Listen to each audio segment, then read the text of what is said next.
Hey, y'all, Pastor James here with the next chapter of our daily Bible study on the book of Genesis. Today we're in chapter 33.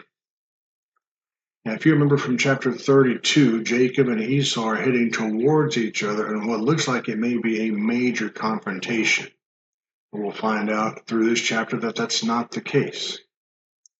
Chapter 33 records the long anticipated reunion between Jacob and Esau. Contrary to Jacob's fears, the meeting is marked by grace, not vengeance. This chapter demonstrates the power of reconciliation, the humility of a changed heart, and the ongoing need for dependence on God even after forgiveness is found.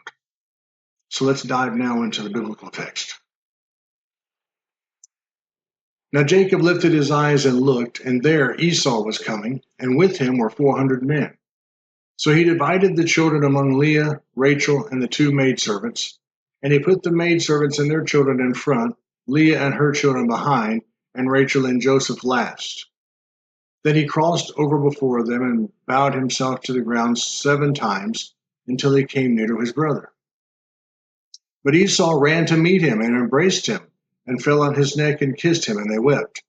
And he lifted his eyes and saw the women and children, and said, "Who are these with you?" So he said, "The children whom God has graciously given your servant." Then the maidservants came near, they and their children, and bowed down. And Leah also came near with her children, and they bowed down. Afterward Joseph and Rachel came near, and they bowed down. Then Esau said, "What do you mean by all this company which I met?" And he said, "These are to find favor in the sight of my Lord." But Esau said, "I have enough, my brother. Keep what you have for yourself." And Jacob said, "No, please. If I have now found favor in your sight, then receive my present from my hand, inasmuch as I have seen your face as though I had seen the face of God, and you were pleased with me.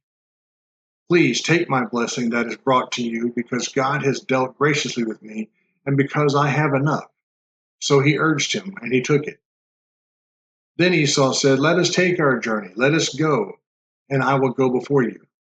But Jacob said to him, "My Lord knows that the children are weak, and the flocks and herds which are nursing are with me. And if the men should drive them hard one day, all the flock will die. Please let my Lord go on ahead before his servant.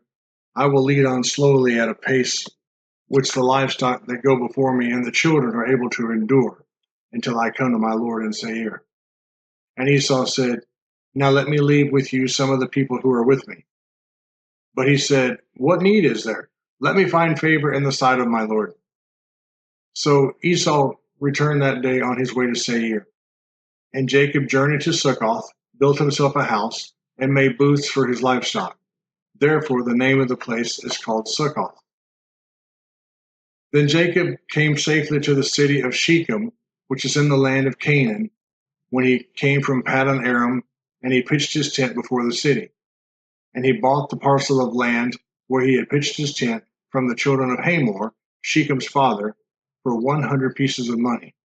Then he erected an altar there and called it El Elohe Israel. God bless the reading of his word. Now, as always, we have several key themes. Great chapter where Jacob and Esau finally reconcile after 20 or so years. And Jacob, although in fear of his brother because of the terrible things that he had done 20 years earlier, Esau is happy to see him and is glad that he is doing so well. So our key themes are, number 1, Jacob's humble approach. Jacob arranges his family into groups, placing Rachel and Joseph last to protect them most. He goes ahead of them and bows to the ground 7 times as he approaches Esau, an act of humility and repentance. This display contrasts sharply with Jacob's earlier years of deceit. Our second key theme is Esau's gracious response. Esau runs to meet Jacob, embraces him, and weeps, mirroring the language of the father and prodigal son in Luke 15.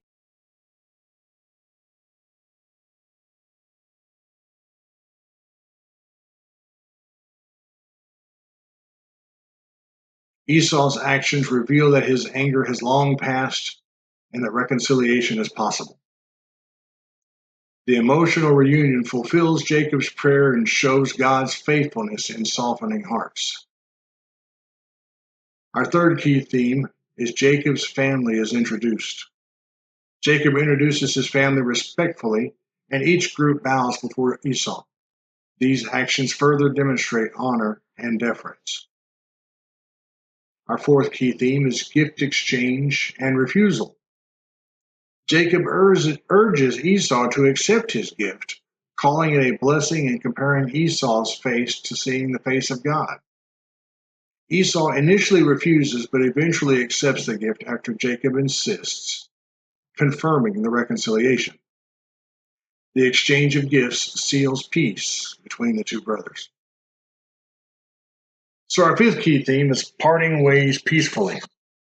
Esau offers to accompany or assist Jacob, but Jacob declines, citing the vulnerability of the children and the flocks. Jacob's response is cautious.